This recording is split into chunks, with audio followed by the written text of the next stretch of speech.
Hello friends, mission IAS में आपका स्वागत है। आज हम विजन आईएएस के 29 दिसंबर वाले डेली करंट अफेयर्स डिस्कस करेंगे। So friends, let's move to the first article. Basically आपको भी पता होगा कि कैसे कोविड-19 के म्यूटेशंस वाली खबरें सामने आ रही है और यूके में तो इन्होंने अपना इन्फ्लुएंस करना शुरू कर दिया है। बेसिकली वायरस का एक इंपॉर्टेंट कैरेक्टरिस्टिक होता है कि कोई भी वायरस म्यूटेट करते हैं। म्यूटेट यानी कि चेंजिंग इन देयर बिहेवियर। तो यही म्यूटेशन डिफरेंट कंट्रीज से इमर्ज होकर आ रही है। तो भारत में भी ऐसे केसेस आने लगे हैं। आपको पता होगा कि यूके से आने वाले फ्लाइट को भी एक प्रकार से टेम्पोररी बैन कर दिया है, क्योंकि भारत में भी ऐसे केसेस बढ़ने की संभावनाएं दिख रहे हैं।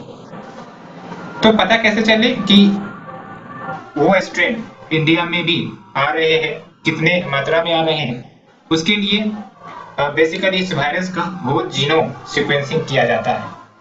और गवर्नमेंट ऑफ इंडिया ने specifically ministry of health and family welfare ने ऑर्डर दिए हैं कि जो भी कोविड-19 के केसेस निकल रहे हैं उसमें से 5% जो केसेस होंगे उनका टेस्टिंग किया जाएगा based on whole genome sequencing. तो होल जीनोम सीक्वेंसिंग की भी हम बात करेंगे।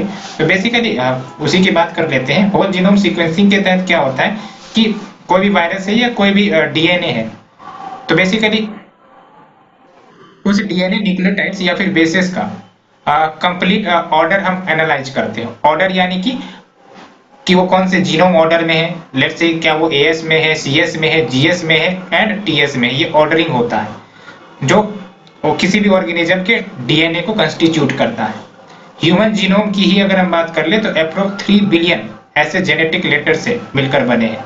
और डीएनए की ही अगर हम बात करें तो इसका मतलब ये होता है कि स्टोर्ड हाउस ऑफ इंफॉर्मेशन। जैसे कोई भी रोबोट्स होते हैं, उसमें इंफॉर्मेशन फीड किया जाता है और उसी के अकॉर्डिंग वो ऑपरेट करते हैं। तो ह्यूमंस हो या फिर कोई लिविंग ऑर्गेनिजम्स हो, उसके अंदर भी ऑलरेडी इंफॉर्मेशन फीड होते हैं और उसी के अनुसार वो ऑपरेट करते हैं। लेकिन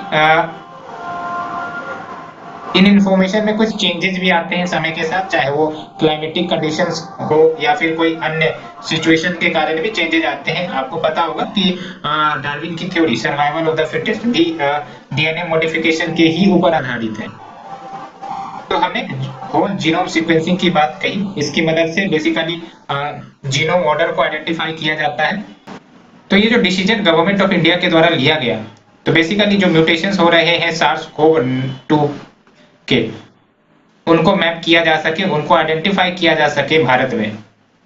ministry of health and family welfare ने इंडियन SARS-CoV-2 जीनोमिक्स कंसोर्टियम भी एस्टेब्लिश किया है, यानी कि जीनोम सीक्वेंसिंग के लिए इसे एस्टेब्लिश किया गया है सो दैट सर्वेलेंस किया जा सके जो स्ट्रेन्स कोविड-2 के सर्कुलेट कर रहे हैं उनका।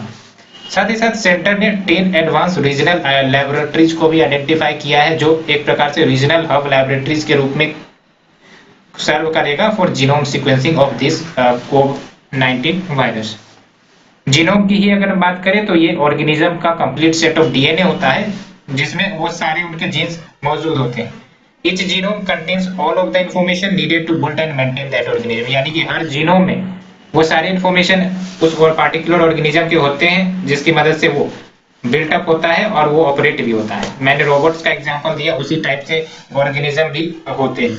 अगर हम डीएनए स्ट्रक्चर की ही बात करें तो आप यहाँ देख सकते हो कि आपको पता है कि कोई भी living organism fundamental building block that is cell से बना हुआ होता है। और सेल के अंदर हम जाए तो उसमें न्यूक्लियस होता है, न्यूक्लियस के भी अंदर जाए तो क्रोमोजोम्स होते हैं, और क्रोमोजोम्स के अंदर जाए तो आपको न्यूक्लियोसोम और डीएनए मिलते हैं। डीएनए आप देख सकते हैं, ये जो आपका ये है, आप देख सकते हैं जो डीएनए स्ट्रक्चर, इसी को एक एक्सट्रैक्ट आउट किया जाता है और उसे जब इलोंगेट करके देखा जाएगा तो आपको ये स्ट्रक्चर, ये पूरा स्ट्रक्चर देखने को मिलेगा। इसी का इलोंगेटेड वर्जन आप यहाँ देख सकते हो।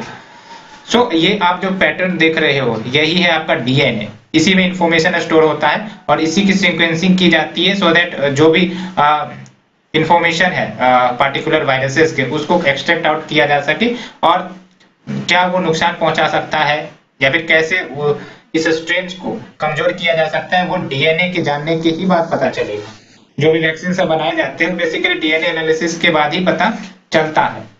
तो ये इंपॉर्टेंस है डीएनए एनालिसिस का या फिर जीनोम सीक्वेंसिंग का।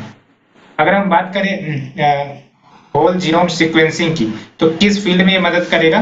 तो बेसिकली इसकी मदद से जो भी रेयर डिजीज काउज होते हैं उसको आइडेंटिफाई किया जा सकेगा। लेट्स से कि किसी व्यक्ति का डीएनए सीक्वेंसिंग किया गया, जीनोम सीक्वेंसिंग किया गया, तो पता चला कि कुछ डिस्पैरिटी आ रही है, कुछ ऑर्डर मैच नहीं कर रहे, तो उस डिस्पैरिटी के माध्यम से पता चल सकेगा कि आगे चलकर इस व्यक्ति को कोई बीमारी हो सकती है, चाहे वो कैंसर हो सकता है या कोई अन्य डिजीज हो सकती है।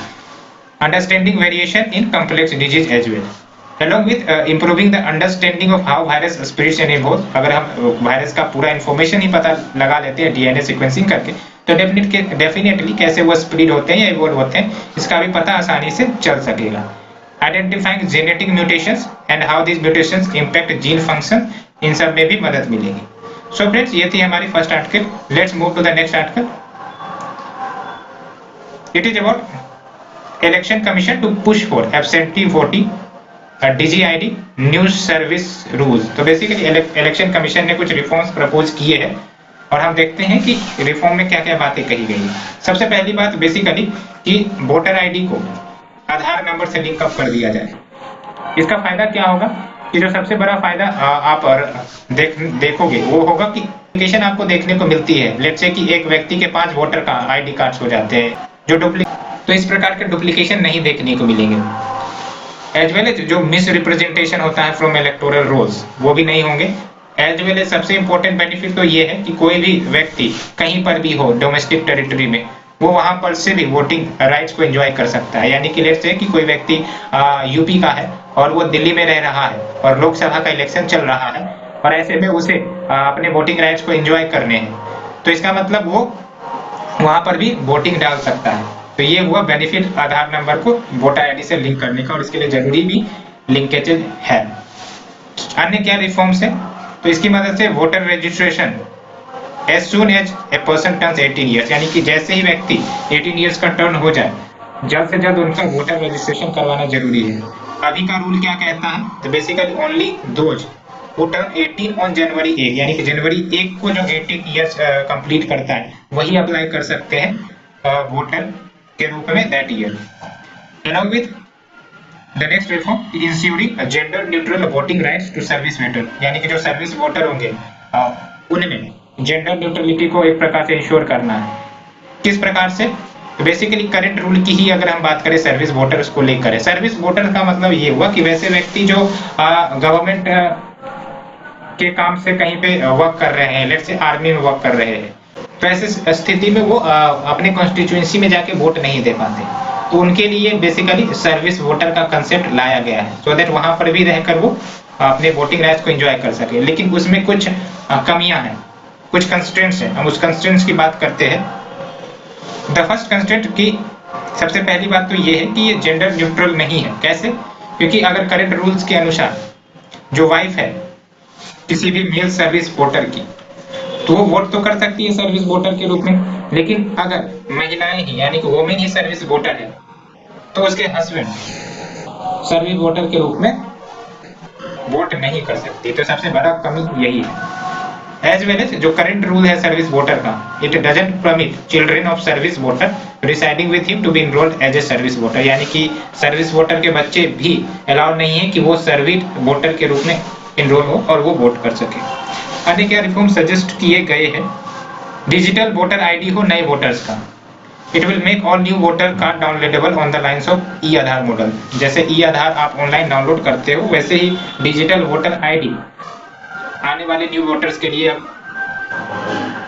मिल सके on the lines of E Aadhaar.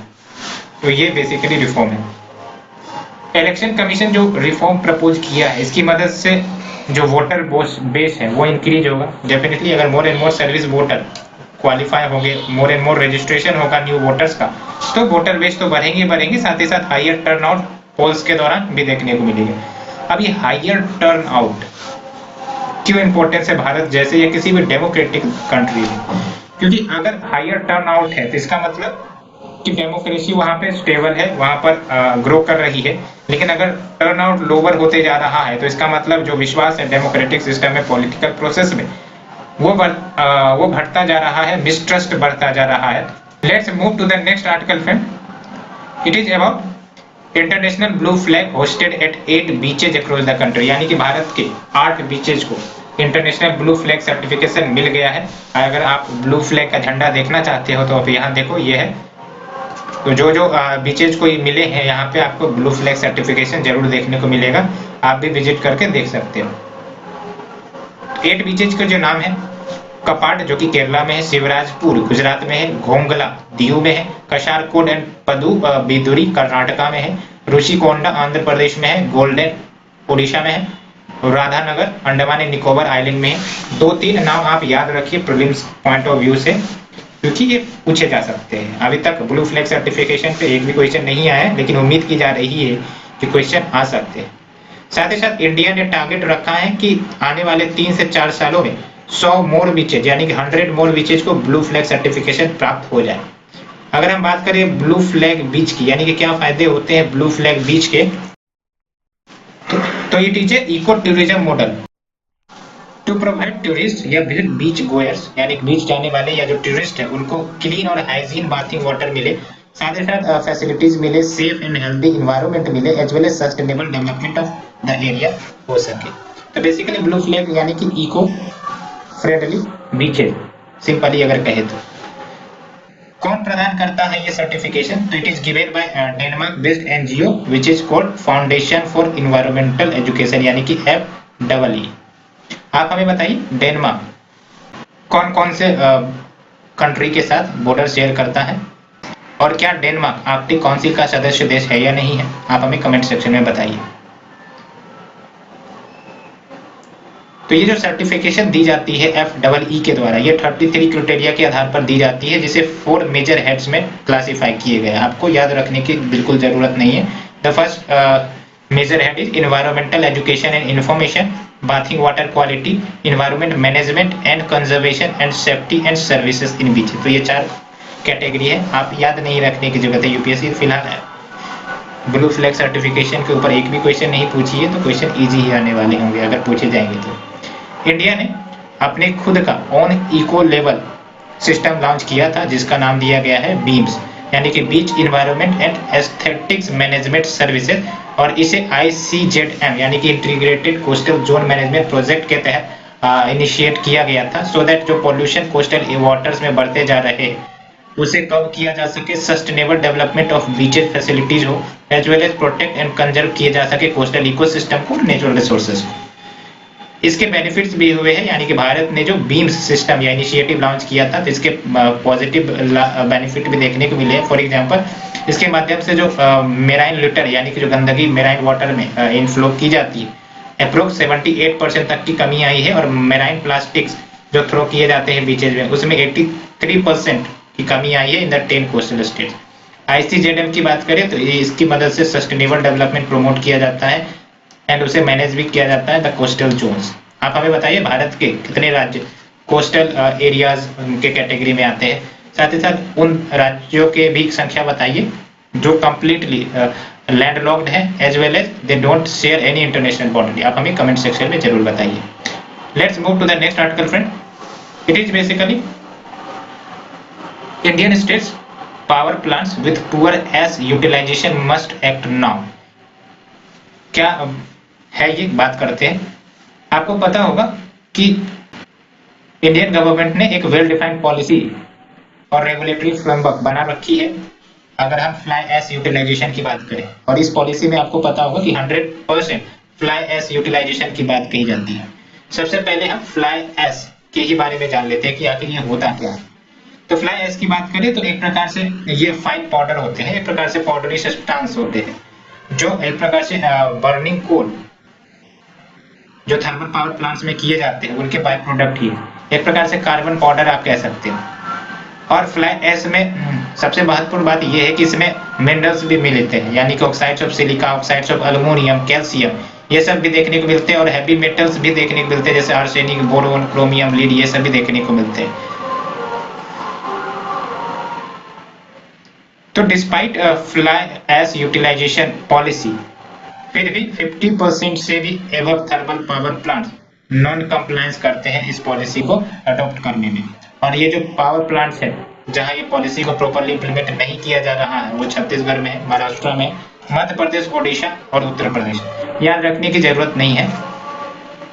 Fly ash अगर फ्लाई एश का डिस्पोजल अनसाइंटिफिक वे में होता है तो डेफिनेटली वहां के लोकल इकोसिस्टम भी इफेक्ट होते हैं। क्यों इफेक्ट होंगे? क्योंकि उसमें मैंने बात की कि हैवी मेटल होते हैं, तो हैवी मेटल जब भी रेन के थ्रू या फिर इरोजन के थ्रू मिक्सअप होंगे लोकल इकोसिस्टम में तो पॉल्यूट करेगा ही करेगा, साथ ही साथ लीचिंग के माध्यम से वो ग्राउंड वाटर को भी इफेक्ट कर सकता है। अगर हम लो यूटिलाइजेशन ऑफ फ्लाई एश के कारण के बारे में जाने तो सबसे पहला फैक्टर कि scarcity of ash consuming business, यानी कि वैसे बिजनेसेस या इंडस्ट्री ही नहीं डेवलप हो पा रहे हैं उस एरिया में जो एश को कंज्यूम कर सके, लाइक सीमेंट इंडस्ट्री या फिर ब्रिक मैन्युफैक्चरिंग इंडस्ट्री। आपको पता होगा कि फ्लाई एश का सबसे बढ़िया इस्तेमाल ब्रिक बनाने में या फिर सीमेंट के पाउडर बनाने में किया जा सकता है, लेकिन अगर उस एरिया में स्कैर्सिटी रहेगी तो डेफिनेटली वो कंज्यूम नहीं हो सकेगा। As well as over burdens of fly ash in area. दूसरा इंपॉर्टेंट बात कि सप्लाई ही काफी ज्यादा हो, यानी फ्लाई एश की तो कहाँ से इसका प्रॉपर यूटिलाइजेशन हो।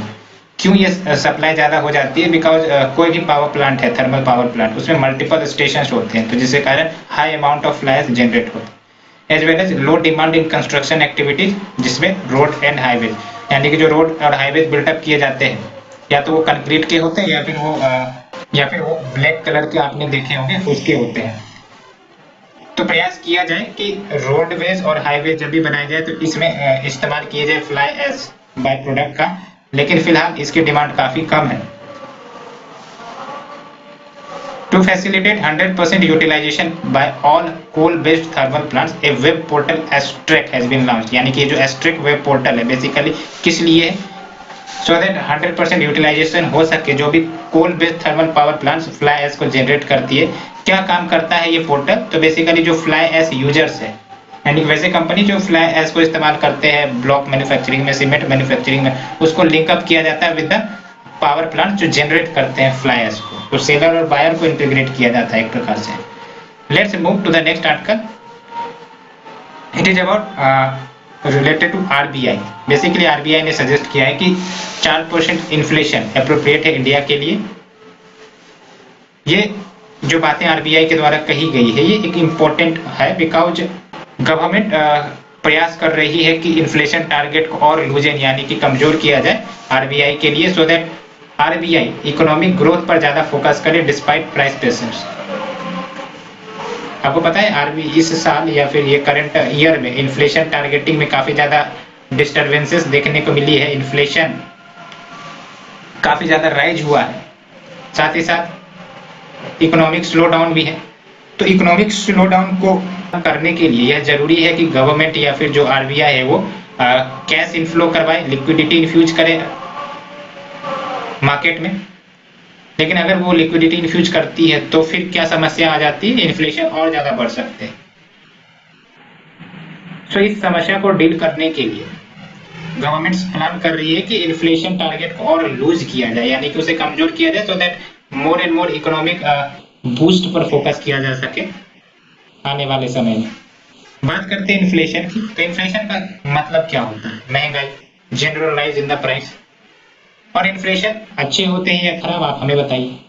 तो इन्फ्लेशन जब मिल्ड यानी कि ना ज्यादा हाई ना ज्यादा लो रहे तो ये गुड होते हैं, अच्छे होते हैं। जब प्राइस गो अप होते हैं तो लोग जल्द से जल्द प्रोडक्ट खरीदना शुरू कर देते हैं, सो दैट उनको कम दाम में वो प्रोडक्ट मिल जाए, रेदर कि वो बाद में अगर वो पे करते हैं तो उनको ज्यादा पे करना पड़ेगा। इसके कारण शॉर्ट टर्म में डिमांड बढ़ जाती है, जिसके कारण सप्लाई कांस्टेंट आ जाता है और इन्फ्लेशन जैसी समस्या आने लगती है। क्या अन्य फाइंडिंग्स है इस पेपर में जो आरबीआई के द्वारा लाए गए हैं? इसके तहत स्टडी डिक्लाइन देखने को मिला है ट्रेंड इन्फ्लेशन में टू 4.1 से 4.3% सिंस 2014। ट्रेंड इन्फ्लेशन की मदद से बेसिकली जो इन्फ्लेशन फोरकास्ट है उसको अच्छे तरीके से इवेल्यूएट किया जा सकता है over various time periods. As well as it serves the crucial purpose of consistency checks on the setting of inflation targets, यानी कि जो इन्फ्लेशन टारगेट सेट किए जाते हैं उसके ऊपर कंटिन्यूटी चेकिंग होते रहे। ये इंपॉर्टेंट है ट्रेड इन्फ्लेशन के डाटा को मॉनिटर करना। Paper notes that estimating trend inflation with regular dates is important for the formulation of monetary policy. इस पेपर ने यह भी फाइंडिंग की है कि अगर ट्रेंड इन्फ्लेशन को एस्टिमेट किए जाए रेगुलर बेसिस पे अलॉन्ग विद जो अपडेट्स हैं तो काफी ज्यादा सहायक होती है बेटर मॉनेटरी पॉलिसी को फॉर्मुलेट करने में, इर्रेस्पेक्टिव की कंट्री ने क्या इन्फ्लेशन टारगेट सेट कर रखा है। The under findings is decline in the inflation persistent, inflation persistence में भी कमी आई है, जिसका मतलब ये हुआ कि हाउस होल्ड और बिजनेसेस जो भारत में है वो मोर फॉरवर्ड लुकिंग होते जा रहे हैं then before as credibility associated with monetary policy increases. Persistence की बात करें तो usually seen as referring to the duration of shock hitting inflation, यानी कि वैसे इन्फ्लेशन के फेज जहां आपको शॉक देखने को मिलती है, यानी एब्रप्ट राइज। बात करते हैं इन्फ्लेशन टारगेटिंग की, तो बेहद ही इंपॉर्टेंट है। आपको पता होना चाहिए कि जो इन्फ्लेशन टारगेटिंग का जो ड्यूटी दिया गया है आरबीआई, ये बेसिकली रिसेंट फेनोमेना है जो जून 2016 में ही लाया गया था, जिसके तहत जो सेंट्रल बैंक है दैट इज आरबीआई, उसे एक certain target of inflation maintain करना है that is 4% CPI along with margin of ±2%, यानी कि या तो 4+2 ज्यादा जा सकता है या फिर 4-2 मिनिमम इन रेंज के बीच रहता है, यानी कि 2 से 6% अगर इन्फ्लेशन मेंटेन रहता है तो इसका मतलब आरबीआई अपने टारगेट को अचीव कर रही है। सेक्शन 45ZA अगर आरबीआई एक्ट की बात करें तो इसके तहत सेंट्रल बैंक को यह पावर दी गई है कि वो आरबीआई के साथ कंसल्ट करके इन्फ्लेशन टारगेट को सेट करे वंस इन एवरी 5 ईयर। तो फर्स्ट टारगेट जून 2016 में तो सेटअप कर दी गई थी, आने वाला जो मार्च 2021 है वो 5 साल पूरे होने वाले हैं, इसलिए इन्फ्लेशन टारगेट को फिर से रिव्यू किया जाएगा। दैट्स व्हाई गवर्नमेंट प्लान कर रही है कि इस बार इन्फ्लेशन टारगेट को लूजन किया जाए, so that government more economic growth पर फोकस करे। To fulfil this objective a monetary policy committee इसे क्रिएट किया गया था, interested with the task of fixing the policy rate required to achieve the inflation target. तो MPC committee के बारे में आप भी जानते होंगे, जो बाई मंथली मीटिंग करती है सो दैट इन्फ्लेशन टारगेट अपने कंट्रोल में रह सके, जो भी टारगेट गवर्नमेंट के द्वारा डिसाइड की जाती है। Let's move to the shorter news friends. It is basically related to MNREGA news, जिसमें 90% of elected villages panchayat are MNREGA women in Kerala, यानी कि अच्छी न्यूज है। इसमें ये कहा जा रहा है कि केरला के जो विलेज पंचायत है उसमें जो इलेक्टेड ऑफिशियल्स या इलेक्टेड इंडिविजुअल्स है, स्पेसिफिकली वुमेन, उसका अगर 90% शेयर देखें तो वो मनरेगा बेनिफिशियरी है। Of the 15,961 recently elected village panchayat members in Kerala, 2007 are Mahatma Gandhi MNREGA workers. समझ रहे हो, 15,961 इलेक्टेड विलेज पंचायत मेंबर्स में से 2007 मनरेगा के बेनिफिशियरी है। तो ये फिगर का बेनिफिट ये है कि देखो कि कैसे मनरेगा के माध्यम से ग्रास रूट लेवल एम्प्लॉयमेंट हो रहे हैं। These statistics imply that MNREGA fosters great gender inclusivity। तो मनरेगा का तारीफ हो रहा है, यूपीएससी इस बार मनरेगा से रिलेटेड क्वेश्चन पूछ सकती है। बात करते हैं मनरेगा की, तो ये लार्जेस्ट एम्प्लॉयमेंट प्रोग्राम है जिसके साथ 100 दिन यानी कि 100 डेज ऑफ वर्क गारंटीड दिए जाते हैं, या फिर अगर आपको वर्क नहीं मिला है तो वेज मिल जाएंगे every financial year for unskilled manual workers, यानी कि जो अनस्किल्ड मैनुअल वर्कर्स है क्या क्या काम दिए जा सकते हैं, गड्ढा खोदने का काम दिया जा सकता है, पटरी यानी कि जो रेल ट्रैक्स उन्हें बिछाने में कंट्रीब्यूट किया जा सकता है। इस मनरेगा स्कीम के तहत at least a third of the workers under scheme should be women. ये फैक्ट आपको याद रखना है फ्रेंड्स कि मनरेगा के तहत at least 1/3 of the worker women होने चाहिए। Let's move to the next article. It is about adopt a heritage, अपनी धरोहर अपनी पहचान प्रोजेक्ट के बारे में। तो ये प्रोजेक्ट मिनिस्ट्री ऑफ टूरिज्म के द्वारा लॉन्च की गई है in collaboration with Ministry of Culture, Archaeological Survey of India and State या यूटी गवर्नमेंट, जिसके मदद से टूरिज्म एमिनिटीज को डेवलप किया जाएगा एट हेरिटेज या नेचुरल या tourist site which is spreaded all across India so that इन्हें टूरिस्ट फ्रेंडली बनाया जा सके in planned and phased manner. इस प्रोजेक्ट के तहत कंपनी को इनकरेज किया जाएगा from the public sector, private sector, corporate citizens, NGOs, individuals and the other stakeholder कि वो रेस्पॉन्सिबिलिटी उठाएं of developing and upgrading the basic and advance tourist amenities at this site. These organizations would be known as Monument Mitraj, तो इनको Monument Mitraj के नाम से भी जाना जाएगा for their collaborative initiative. Let's move to the next article. It is about Setu Samudram Ship Channel project set to wound up. यानी कि ये जो प्रोजेक्ट है अब ये नहीं काम करेंगी, it will be getting wounded due to controversy over religious sentiments. अगर हम इस प्रोजेक्ट की बात करें तो basically it invested dredging of ship channel across the Palk straits between India and Sri Lanka, यानी कि इंडिया और श्रीलंका के बीच जो पाक स्टेट्स है उसके बीच में एक शिप चैनल स्टेब्लिश किए जाए, लेकिन इसे अब होने नहीं दिया जाएगा क्योंकि वहां पे रिलीजियस सेंटिमेंट्स देखने को मिल रहे हैं। ये जो दो चैनल्स क्रिएट किए जाने थे, चैनल यानी कि रास्ते जिसके माध्यम से शिप्स आ जा सके आराम से, तो ये जो चैनल क्रिएट किए जाने थे, वन अक्रॉस एडम्स ब्रिज, आप हमें बताइए एडम्स ब्रिज कहां पर है, and the another is shallows of the Palk Bay. It was built as India Suez canal, एक प्रकार से इंडिया का स्वेज कैनाल भी कहा जा सकता है, जिसके माध्यम से वॉयस टाइम को रिड्यूस किया जा सकता था between India's western and eastern coast by as much as 36 hours and distance by up to 771 kilometre. तो अगर ये चैनल डेवलप हो जाता तो 36 आवर्स जो एक्स्ट्रा टाइम लगते हैं इंडिया के वेस्टर्न कोस्ट से ईस्टर्न कोस्ट में जाने के लिए वो कम हो जाते हैं, as well as distance coverage भी कम होता है। बेसिकली ये आप देख सकते हैं ये इंडिया का मैप है और ये श्रीलंका है, तो ये यहाँ पे कुछ एडम्स ब्रिज है, तो इसी के बीच में आपको ये चैनल बनाने का प्रयास किया जा रहा था सो दैट टाइमिंग कम हो सके, लेकिन रिलीजियस सेंटिमेंट से आपको भी पता है श्रीलंका और इंडिया के बीच। The next news is about नियोमोसिल। क्या है ये नियोमोसिल? तो ये भारत का पहला नियोकोकल कॉन्जुगेट वैक्सीन है, भारत का पहला नियोकोकल कॉन्जुगेट वैक्सीन है जो डेवलप किए गए हाल ही में सेरम इंस्टीट्यूट ऑफ इंडिया के द्वारा in collaboration with partners like the Bill and Melinda Gates Foundation. क्या फंक्शन करेगा ये वैक्सीन? तो basically it will target the pneumococcal bacteria जिसके कारण न्यूमोनिया होता है and other serious life threatening diseases such as meningitis and sepsis. This vaccine will ensure that children are protected better against the pneumococcal disease, यानी कि जो pneumococcal disease होता है उनको अगेंस्ट बच्चे को प्रोटेक्ट किया जा सके। अगर हम न्यूमोकोकल डिजीज की बात करें तो सिग्निफिकेंट कंट्रीब्यूटर है जो अंडर 5 मोर्टेलिटी रेट में कंट्रीब्यूट करता है पूरे विश्व भर में and causes nearly 4 lakh death in children each year world, यानी कि हर एक साल अप्रोक्स 4 लाख डेथ काउज होते हैं बच्चे में, and it is all because the pneumococcal disease. Let's move to the next article, friend. It is about consortia for medicinal plants. Basically, National Medical Plants Board इन्होंने consortia for medical plants launch किया है so that quality planting material provide किया जा सके, research and development पर focus किया जा सके, as well as cultivation and trade of medicinal plants.